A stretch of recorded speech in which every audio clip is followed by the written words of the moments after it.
இன்னைக்கு இருக்கிற நவநாகரீக உலகத்துல நாம நம்மளை சுத்தி இருக்கிற எல்லா விஷயங்களையும் தெரிஞ்சுக்கிறதுல ரொம்ப ரொம்ப ஆர்வமா இருக்கிறோம். உலகத்தையே நம்ம கைக்குள்ள அடக்கி வைக்கணும்னு நினைக்கிறோம். உலகமே தெரிஞ்ச எனக்கு நான் யார் அப்படிங்கிற ஒரு கொஸ்டின் கேட்டா என்னோட ஆன்சர் என்னவா இருக்கும்?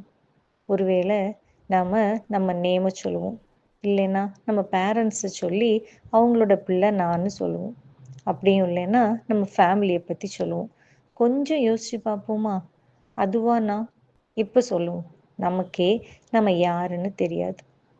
அதுக்காக நம்ம எந்த முயற்சியும் எடுத்ததும் கிடையாது. மண்ணுக்குள்ள என்ன இருக்குன்னு தேடுறோம்.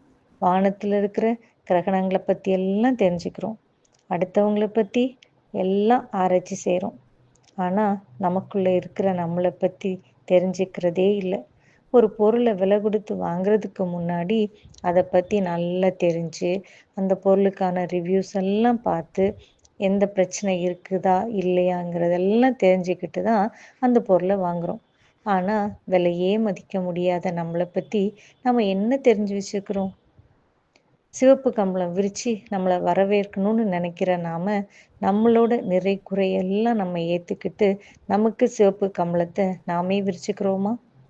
அடுத்தவங்க நம்மளை புகழணும், பாராட்டணும், நேசிக்கணும்னு நினைக்கிற நாம நம்மளையே எத்தனை பேர் நேசிக்கிறோம்? எத்தனை பேர் நம்மளையே நம்ம பாராட்டிக்கிறோம்? கொஞ்சம் சிந்திப்போமா? ஒரு நாள் ஒரு மனுஷன் ரோட்ல நடந்து போயிட்டு இருக்கிறப்ப இன்னொரு மனுஷன் மேல மோதிடுவார். உடனே அந்த மனுஷன் மோதினவரை பார்த்து, யாருயா நீ அப்படின்னு கேட்பார். இப்போ மோதின மனுஷன் அந்த மனுஷனை பார்த்து, நான் யாருங்கிறது தான் தேடிக்கிட்டே இருக்கேன்னு சொல்லுவார். இப்ப நாமளும் நமக்குள்ள போய் நம்மளை தேடுவோமா?